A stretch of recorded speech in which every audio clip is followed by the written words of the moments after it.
잘 될 수밖에 없는 이유라는 제목으로 말씀을 나누겠습니다. 제목이 좋지요? 네. 이번에 새해된 교회 갔을 때 제목은 매력적이어야 된다. 제목으로 성도를 낚아야 된다라고 배웠습니다.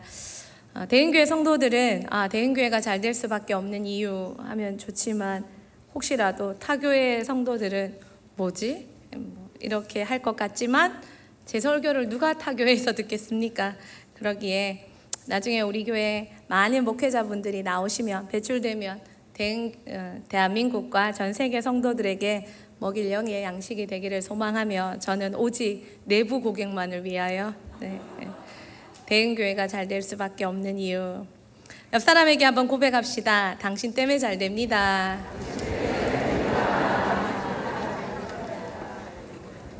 믿으십니까?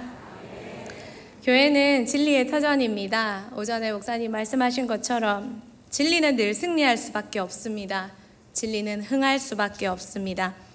교회가 그 진리를 이탈하면이야 어쩔 수 없지만 교회가 진리 위에 든든히 서 있다면 어떻게 잘 되지 않을 수 있습니까? 교회는 진리인 교회인 당신 때문에, 섞이지 않은 당신 때문에 반드시 흥할 줄 믿습니다. 지금의 시대입니다. 오늘 말씀은 새해된 교회에서 세미나를 듣고 주신 자료를 같이 한번 정리하면서 또 요약하면서 그리고 또 우리 교회 한번 적용하면서 나눠보도록 하겠습니다. 지금은 코로나 이후 팬데믹이 끝나고 엔데믹의 시대로 간다고 이야기하고 있습니다. 팬데믹은 범유행 또는 세계적인 대유행병으로 전염병이나 감염병이 범지구적으로 유행하는 것을 의미합니다. 오늘은 자막이 많습니다. 잘 이렇게 그냥 편하게 보시다가 잠이 오시면 잠시 주무셨다가 깨셔서 또 듣다가 그러셔도 괜찮습니다. 지금은 팬데믹입니다. 팬데믹은 범유행, 세계적인 대유행을 말합니다. 지금은 팬데믹이 지났습니다. 엔데믹으로 가는 상황이라고 말을 합니다. 엔데믹은 치사율이 낮은 상황에서 주기적으로 어려움을 겪는 시기를 말합니다. 팬데믹이 지난 치사율은 낮지만 주기적으로 그 어려움이 계속 반복되는 시기를 말합니다. 전문가들은 코로나로 인한 엔데믹이 2, 3년은 오지 않겠나라고 바라보고 있습니다. 대한민국은 참 코로나 시기를 잘 보냈습니다. 미국이 코로나 1.1%의 사망률을 가졌습니다. 그러나 죽은 사람은 100만 명에 달했습니다. 인도가 1.2% 사망률로 50만 명이 사망했습니다. 그런데 대한민국은 0.1%로 2만 8천 명이, 물론 그분들도 안타깝지만 참 선방을 한 나라 중에 하나입니다. 의료인들의 노고와 잘 갖춰준 의료 시스템이 그 역할을 독특히 해주었다고 분석됩니다. 그 코로나 팬데믹을 지나 지금은 엔데믹으로 가고 있습니다. 이 팬데믹 시대에 교회는 점점 더 어려워졌습니다. 한국 교회의 내부 추산은 코로나 시기에 한국 교회에 1만 개의 성도가 문을 닫았다고 말을 합니다. 그런데 통계청의 그 평가에 의하면 2020년 4월 8,101 곳이 교회이고 2022년 3월 현재는 8,374곳의 교회가 있습니다. 오히려 통계청 통계로는 1,754개의 교회가 증가했다고 나타나고 있습니다. 통계도 아무것도 정확하지 않는 상황입니다. 많은 정보는 교회가 문을 닫았다 또 열었다 하지만 어려운 건 매 마찬가지입니다. 코로나의 이 폭풍의 결과가 우리 사이에 많은 변화를 가져다 주고 있습니다. 이렇게 표현을 하십니다. 반달리즘을 지나 셧다운을 지나 밑볼리즘을 지나 에이스즘이다 라고 이렇게 얘기를 합니다. 반달리즘이라는 말은 고대 게르만족의 일파인 반달족에서 이야기가 비롯됩니다. 반달족이 침략하는 곳은 모든 것이 파괴되었습니다. 문화, 예술, 모든 것이. 그래서 파괴적인 현상을 반달리즘이라고 합니다. 코로나는 우리 사회에 많은 것을 파괴했습니다. 문화가 멈춰섰고 예술이 파괴되었고 사람들의 모든 모임과 관계가 파괴되었습니다. 공공 질서도 파괴되었고 모든 것이 멈춰졌습니다. 그래서 코로나가 우리에게 반달리즘을 가져오고 셧다운을 가지고 왔다고 말합니다. 그런데 반달리즘이랑 셧다운보다 더 무서운 건 밑볼리즘이라고 합니다. 밑볼리즘은 반지성주의, 우민주의를 말합니다. 사람들이 코로나가 무서워서 코로나가 발병했다라는 소리가 들리자마자 파악하지도 않고 알아보지도 않고 확진자 뉴스만 나오면 정확한 정보와 루트와는 상관없이 벌떼처럼 달라들어 공격하기에 바빴습니다. 밑볼리즘은 더 무서운 파괴주의입니다. 교회가 많은 어려움을 당했던 것도 이 밑볼리즘 때문이었습니다. 코로나 초기에 많은 성도님들이 교회를 걱정하면서 힘들어 하셨던 건 혹시 나 때문에 내가 확진되어서 우리 교회가 어려울까 봐 많은 사람들이 교회에 정확한 팩트보다는 욕하기에 더 바빴던 시기였습니다. 교회뿐만 아니라 많은 사람들도 그랬습니다.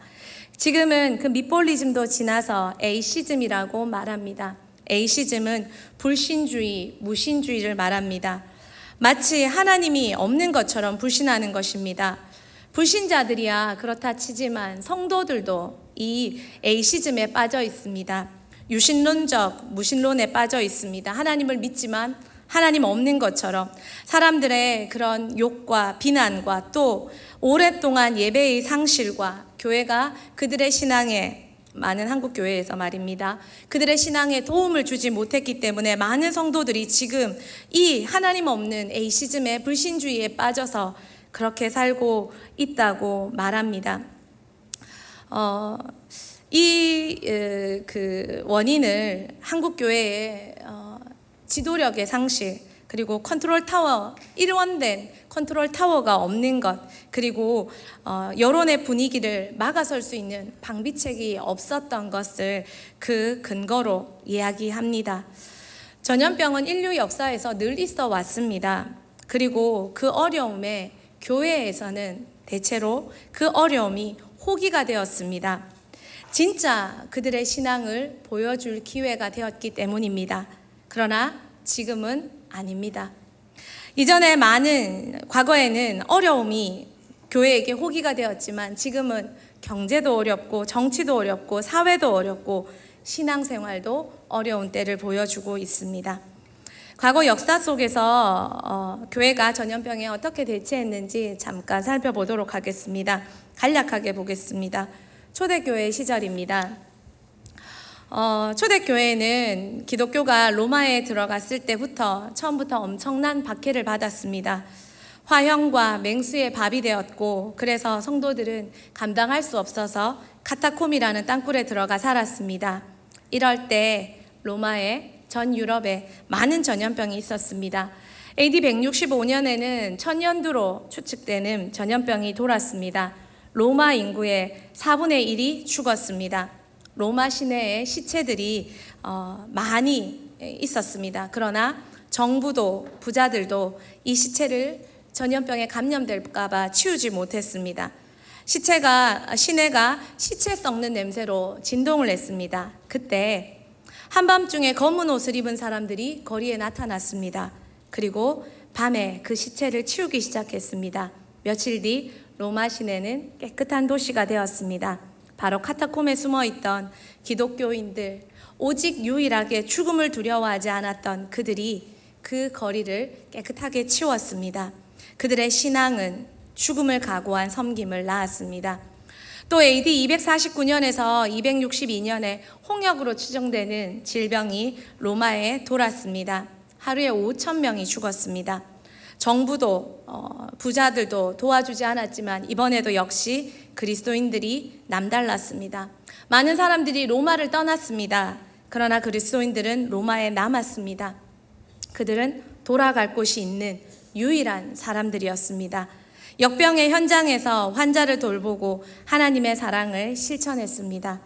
AD 251년경에 전염병이 창궐했을 때 그 상황에서도 성도들이 연합 집회로 광장에 모여서 성도 연합 부활 집회를 가졌습니다. 그때 모든 시민들이 그것을 비난하지 않았습니다. 왜 그랬을까요? 당시 알렉산드리아 주교 디오니시우스가 이렇게 말했습니다. 한번 읽어 주시겠습니까? 우리 형제 그리스도인 대부분은 무한한 사랑과 충성심을 보여주었으며 한시도 몸을 사리지 않고 상대방을 배려하는 데 온 힘을 쏟았습니다. 그들은 위험을 무릅쓰고 배려하는 데 온 힘을 쏟았습니다. 아픈 이들을 보살폈고 모든 필요를 채워주었고 그들을 섬겼습니다. 그리고 병자들과 함께 평안과 기쁨으로 생을 마감했습니다. 많은 이들이 다른 이들을 간호하고 치유하다가 사망을 자신에게로 옮겨와 대신 죽음을 맞이했습니다. 네, 많은 성도들이 이렇게 섬기고 살았습니다. 그런 삶이 있었기에 시민들은 성도들을 칭찬하고 인정했습니다. 그들을 보면서 생긴 단어가 파라볼라노이라는 단어입니다. 옆에 있는 자, 곁에 있어 주는 자, 위험을 무릅쓰는 자. 초대교회 성도들은 로마 시민들에게 위급한 상황에서 정부도 부자들도 권세자들도 해줄 수 없는 것을 해주는 사람이 되었습니다. 그러니 그 광장에 전염병이 창궐할 때 모였을 때도 시민들은 비난하지 않았습니다. 1세기에 수천 명에 불과한 기독교인들이 4세기에 들어서 로마 인구의 50%가 기독교인이 되는 것은 그들의 헌신에 있었습니다. 중세시대에도 전염병이 있었습니다. 중세시대에 유명한 14세기에 흑사병이 있었습니다. 유럽 인구의 3분의 1이 흑사병으로 죽었습니다. 중세시대의 사람들은 이 질병을 중세는 교회 시대잖아요. 그러니까 하나님의 심판으로 여겼습니다. 그리고 이것을 신앙의 힘으로 이겨보고자 사제들의 지도하에 교회로 모였습니다. 또 그들의 나름의 신앙적인 방법, 그러나 이것은 미신적인 종교 행위로 치료를 하다가 더 많은 환자들이 죽기도 했습니다. 이 흑사병의 결과로 봉건주의가 붕괴되고 상업활동이 발달되고 또 많은 사회제도가 붕괴되었습니다. 오히려 인문주의가 부흥하고 또 종교개혁이 확산되기에 이르렀습니다. 이때 카톨릭은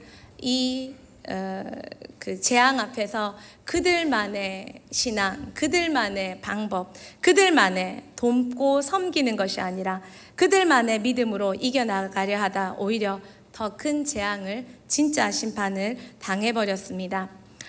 종교개혁 때 전염병, 그 흑사병은 이후 300년 동안 지속되었습니다. 간헐적으로 지속되었지만 많은 고통을 유럽인들에게 주었습니다.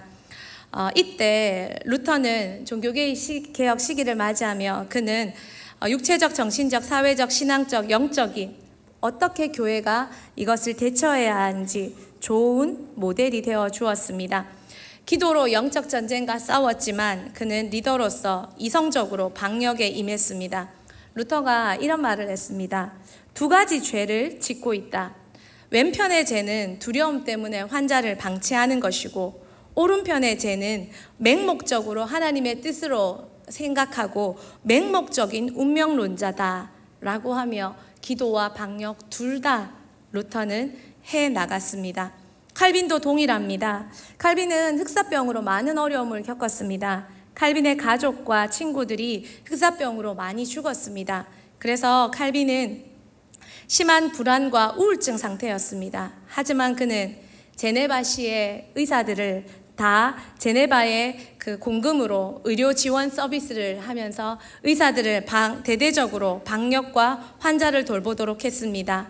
그러면서 칼빈은 환자들이 교회에 나오지 못하도록 격리시켰습니다. 대신 교회가 그 격리된 환자들과 가난한 자들을 돌보도록 했습니다. 칼빈은 목사에게 의무적으로 환자 신방을 하도록 요구했습니다. 무서워서 환자 신방을 거절하는 목사는 면직시켰습니다. 그리고 그 중에 그와 잘 아는 블랑셰 목사와 마티우 목사가 흑사병 환자에게 감염되어 소천하셨습니다. 그래도 그는 포기하지 않고 이 역할을 해냈습니다. 중세시대와 종교개혁 시대의 차이가 뭡니까?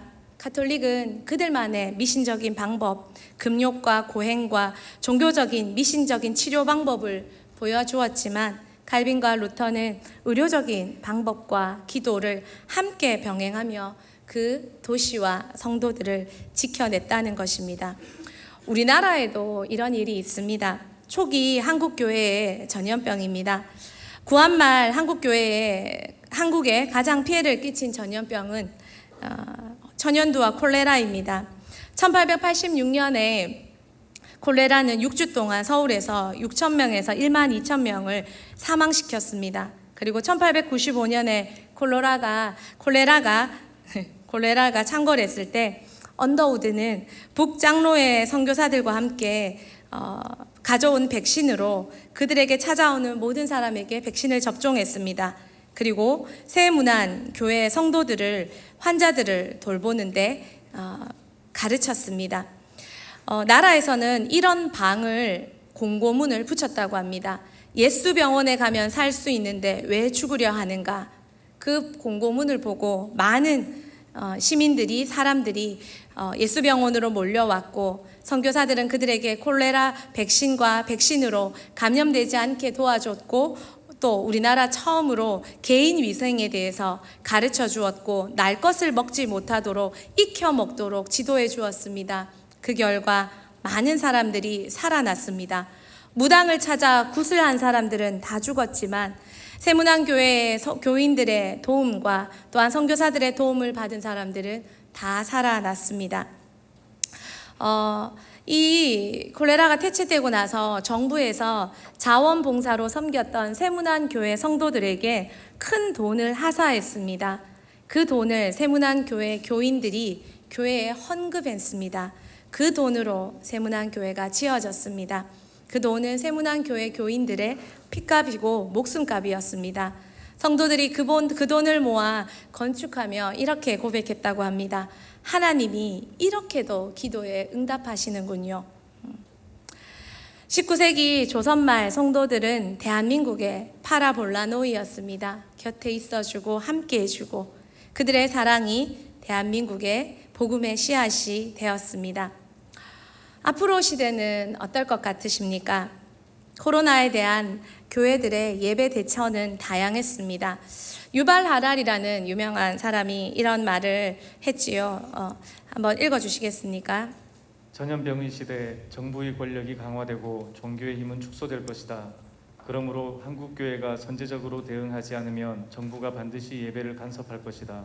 그가 미리 이렇게 얘기했습니다. 그리고 정말 코로나 시절 우리에게는 많은 정부의 지도 아니면 행정적 조치 그런 것들이 있었습니다. 한국교회는 코로나 때 3가지로 예배를 드렸다고 합니다. 첫 번째는 예배 강행파입니다. 무조건 현장 예배만을 고수하는 예배 형태였습니다. 여러 가지 이유가 있었습니다. 하지만 현장 예배의 중요성도 강조해 주어야 하지만 시기도 배려해 주어야 했지만 현장 예배 강행파는 현장 예배만을 고수하다가 많은 갈등과 비난의 물매를 맞기도 했습니다. 웨스터민스터 신앙고백 21장 5절에 보면 평상시에는 공예배를 아주 중요하게 드려야 된다. 그러나 21장 6절에는 여러분 한번 읽어주시겠습니까? 기도나 종교적인 예배의 다른 어떤 부분도 현재 복음 아래서는 행하는 장소나 방향에 얽매이거나 또한 그것에 의해 더 받으실 만하게 되지 않는다. 그렇게 우리를 지도하고 있습니다. 또 듀얼 예배가 있습니다. 현장 예배를 드리는과 동시에 온라인 예배를 선택적으로 성도들이 할 수 있도록 제공했던 교회입니다. 여러분은 대흥교회가 그런 교회였기 때문에 그런 교회가 더 많을 거라 생각하시지요. 그러나 실제로는 그렇지 않았습니다. 예배는 현장 예배 강행파는 그나마 나았습니다. 예배 포기파가 한국교회의 60%였습니다. 이 예배 포기파는 정부의 정책과 여러 가지 어려움이 있었겠지요. 그래서 예배를 60%나 한국교회는 드리지 못했고 지금도 그 예배를 회복하는 것이 쉽지 않다고 말합니다. 앞서가는 미국 교회를 연계한 김진기 목사님이 현장 예배만을 고집한 교회의 예배 회복률이 30% 내외라고 얘기합니다. 그러나 듀얼 예배를 고수했던 교회들은 회복 탄력성이 훨씬 더 좋다라고 말을 하고 있습니다.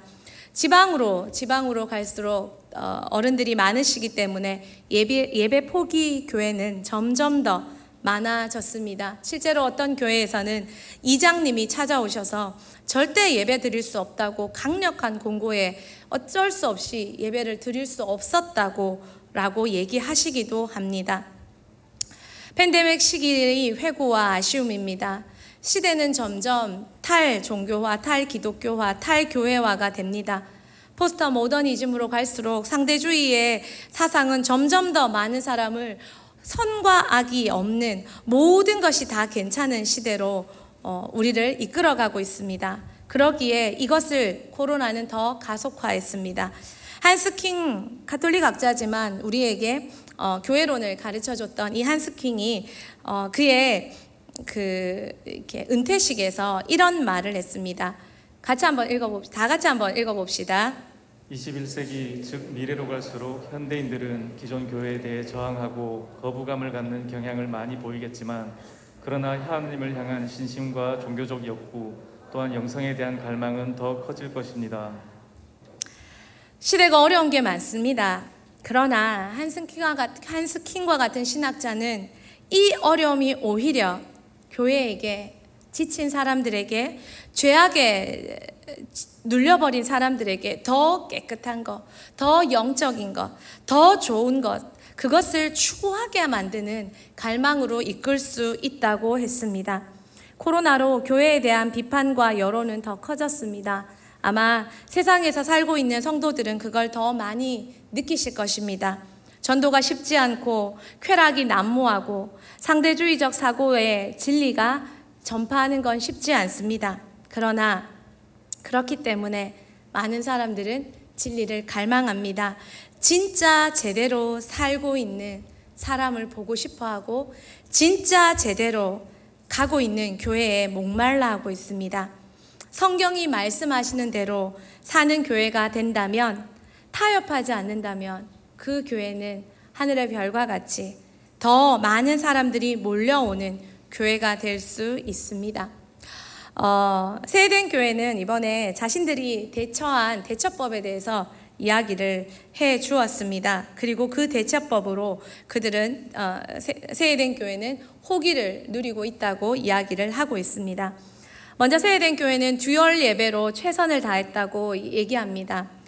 주일날 7번의 현장 예배, 행정에서 말하는 최선의 숫자, 최대의 숫자를 채워서 7번을 예배를 드리면서 온라인과 같이 정말 최선을 다해 예배를 드렸다고 이야기합니다. 그러면서 모일 수 없기 때문에 더 소그룹으로 나누어서 교구는 소그룹으로 완전히 전환해서 더 작게 모이며 관계에 대한 욕구를 해소시켜줬다고 얘기합니다.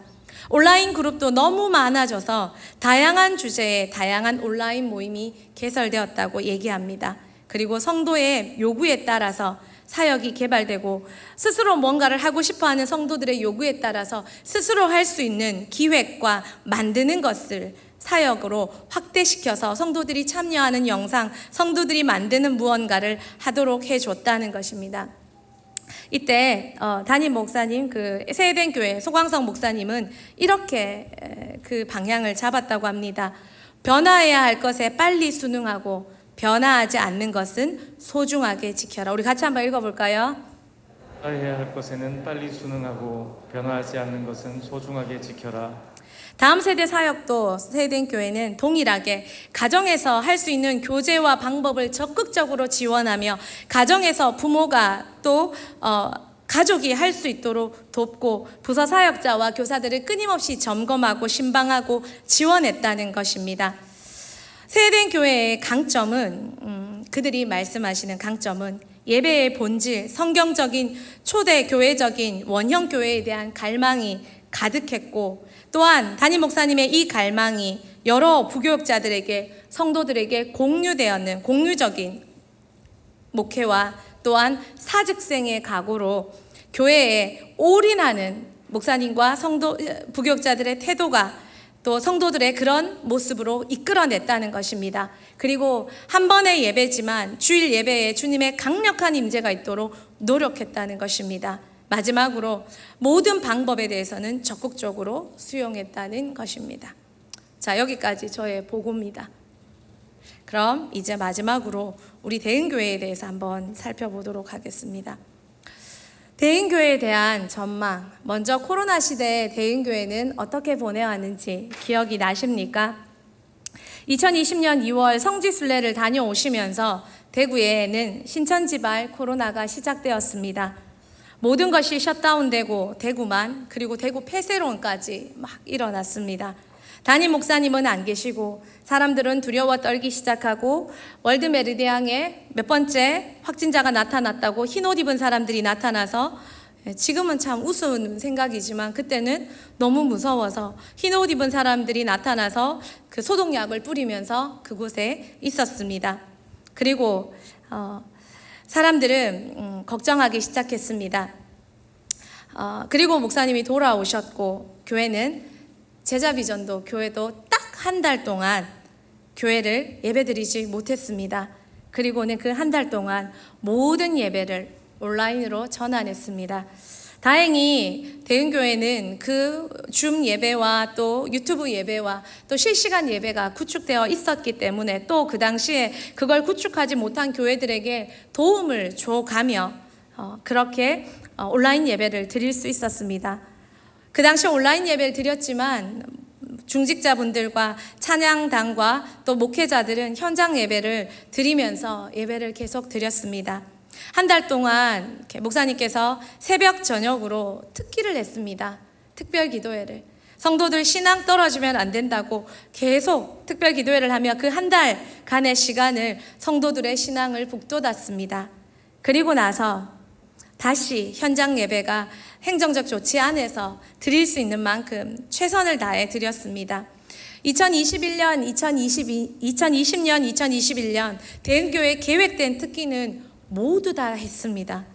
그게 듀얼로 온라인으로 드려지건 현장에 적은 수가 왔다 할지라도 포기하지 않고 다 예배 드렸고 다 기도회를 했습니다.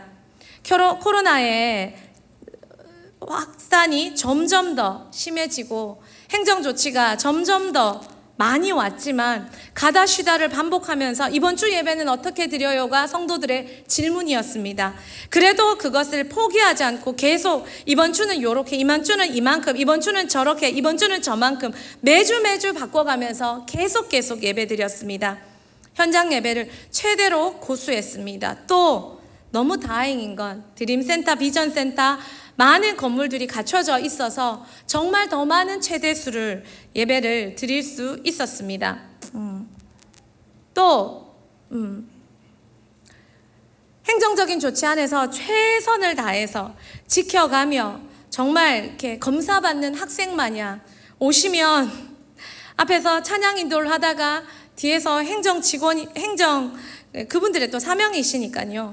행정 조치하시는 분이 오셔서 앞에서 찬양 인도하고 계신데 마스크 써라 그러면 뒤에서 카톡을 써서 마스크를 또 끼고 하고, 찬양을 하다가 싱어들 왜 올라갔노 하면 또 다 내려와가지고 오늘은 찬양단 리더 한 명만 써서 인도하기도 하고. 기억나십니까? 예, 왜 올라갔다 내려갔다 왜 그랬냐면, 그런데요, 어느 날은 한 행정 하시는 분이 오셔서 설교자 마스크 써라고 했습니다. 그때 목사님께서 그건 못한다, 그건 절대 안 된다, 조치할 거 다 해라 라고 하셨습니다. 그리고 저희들은 자유롭게 설교할 수 있었습니다.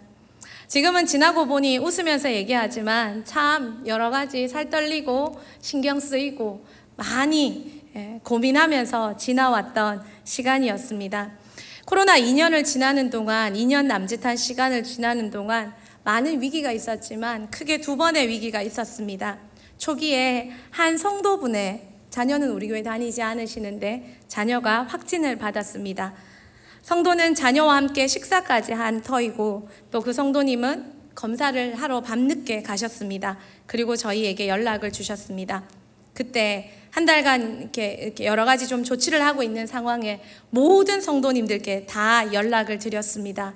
그리고 더 많이 모두가 긴장했지만 긴장하신 분들이 계셨습니다.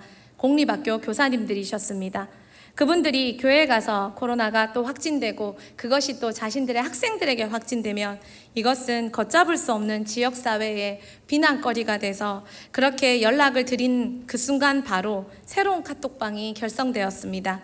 대흥교회 공립학교 교사방. 그리고 실시간 교회의 조치가 어떻게 되는지, 그분의 결과가 어떻게 되는지 그분들은 숨죽이며 그 결과를 기다리셨습니다. 정말 딱 출근 시간, 정말 그때 결과가 자녀인데도 같이 식사했는데도 음성으로 나왔고 공립학교 모든 교사님들은 모두가 기쁘게 정말 출근하실 수 있었습니다. 그리고 그분들은 그 다음에 또 모두가 예배드리러 오셨습니다. 또 한 번의 위기는 코로나 제자비전 가정의 자녀들이 코로나에 감염되었습니다. 외부 접촉으로 감염되었습니다. 이때는 정말 더 많이 긴장이 되었습니다. 아이들 감염이라. 모든 성도에게 관련되어 있는 모든 자녀들에게 연락을 하고 또 구청에도 연락을 하고 모든 조치를 다 받았고 교회도 그분들이 오셔서 모든 행정 방역 조치를 다 받았습니다. 지도도 받고 여러 가지를 다 받았습니다. 몇몇 확진이 또 연거푸 나오기도 했습니다. 그렇지만 아이들에 대한 교육을 멈출 수 없다라는 목사님의 말씀에 따라서 정말 모든 방법을 다 동원했습니다. 신방으로 가정에 찾아가기도 하고 2-3명 모아서 정족수만큼 모아서 가르치기도 하고 또 중고등부 선생님들은 각자 온라인 강좌를 만들어서 배포하기도 하고 그리고 온 교회 성도들에게 가족여행 금지 부탁을 드리기도 하고 외부활동 자제 요청을 드리기도 했습니다. 왜요? 더 많이 교회에서 예배 드릴 수 있도록 하기 위해서 말입니다. 이때 돌아보면 정말 감사한 것은 달서구 방역 담당관이 저희 교회 성도님이셨습니다. 그래서 저희를 봐준 것이 아니라 더 디테일한 방역 지침을 가르쳐 주셨습니다.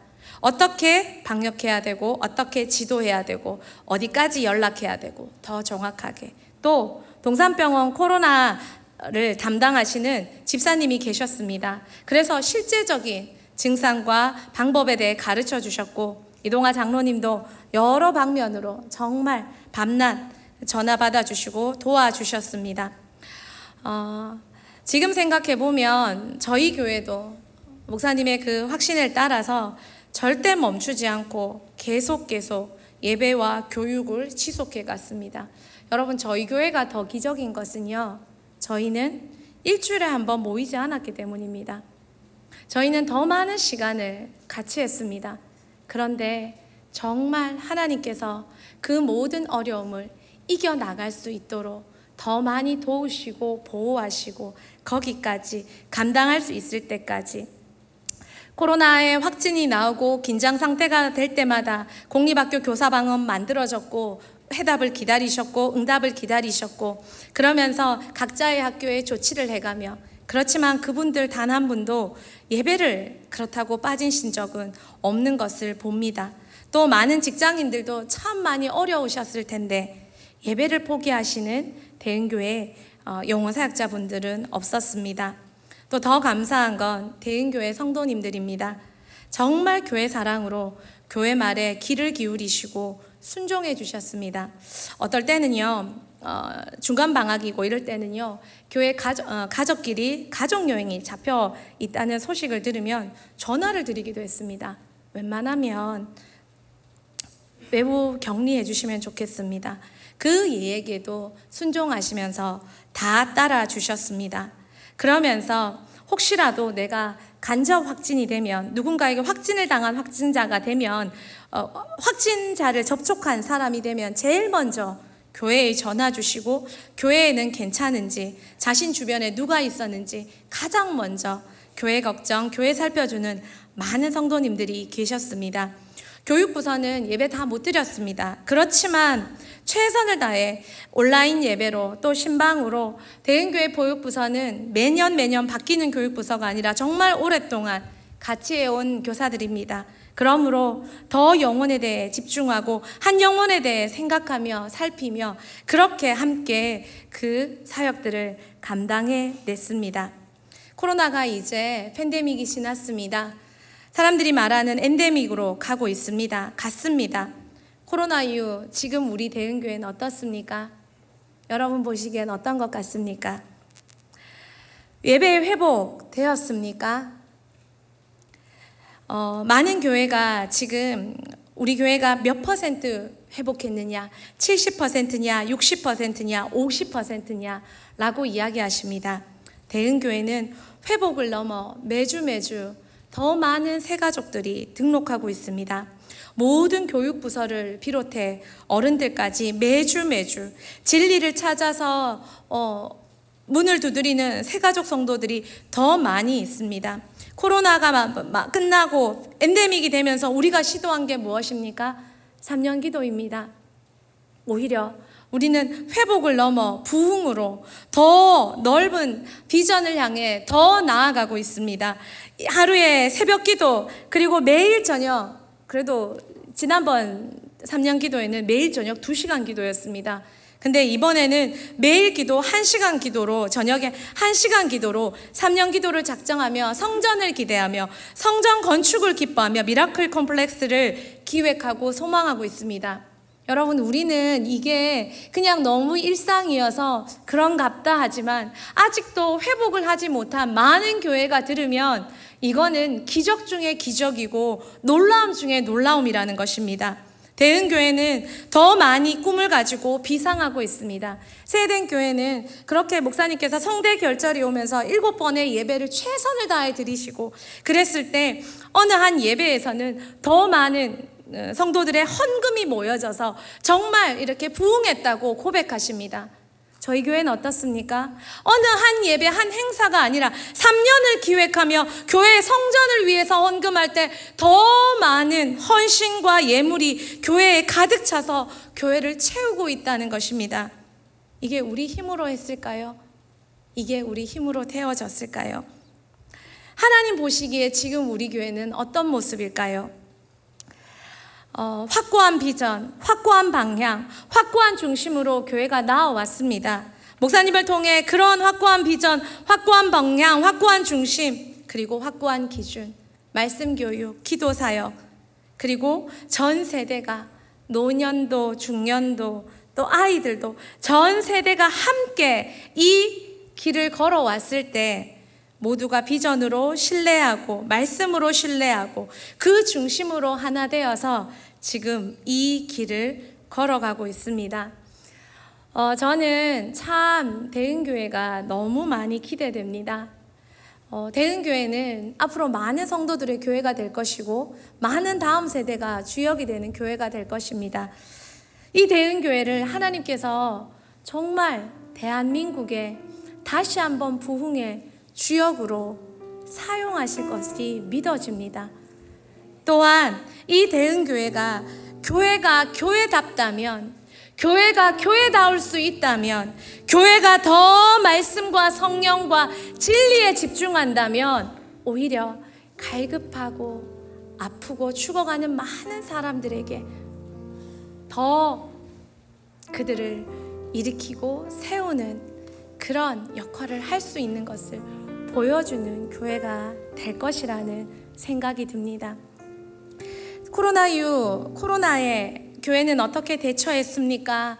라는 질문에 그 글에 대흥교회 목사님이 쓰신 글을 보면서 그렇죠. 이 글을 써드리면서 걱정이 되는 것은 진짜 맞는데 이것이 되려 다른 교회에게 너무 상황이 다르니까 다른 교회에게 격려와 어떤 자극이 아니라 응원이 아니라 이렇게 그럴까봐 참 이렇게 그런 마음도 드는 것이 지금 우리 교회의 모습입니다. 사랑하는 성도님들, 대흥교회가 잘 될 수밖에 없는 이유 아시겠습니까? 아시겠습니까? 진리에 입각한 성도, 진리에 입각한 리더, 진리에 입각한 그것을 향해 더 많이 집중하는 그 역사가 있는 한 대흥교회든 이 땅의 교회는 다 잘 될 수밖에 없습니다. 나무를 심는 사람들이라는 이야기가 있습니다. 황폐한 사막에 그 나무 한 그루 포기하지 않고 매일매일 심어갈 때 그 평생에 그 광야가, 그 사막이 숲을 이루게 하는 역사. 사람들은 대흥교회의 역사를 모릅니다. 집중하지 않습니다. 그래도 괜찮습니다. 한 성도 한 성도 나무 심듯이 더 예수의 제자로, 더 100% 성령의 사람으로 세워가면 대흥교회 까닭에 목장이, 가정이, 달서구가, 대구가 홍준표 씨 때문에 살아나는 게 아니고 한 사람 한 사람 세워진 그 대흥교회 성도를 통해 살아나고, 대구를 통해 대한민국이 살아나고, 한국교회가 살아나고, 통일한국이 살아나는 놀라운 역사가 일어날 줄 믿습니다. 우리 함께 나무를 심어보시지 않으시겠습니까? 포기하지 말고 씨를 뿌리면 반드시 그 씨가 열매가 되고 거목이 되고 함께 푸른 의의 나무를 보는 그날이 올 줄 믿습니다. 이 찬양 같이 하고 싶은데 우리 같이 한번 할까요? 우리 자리에서 한번 일어나서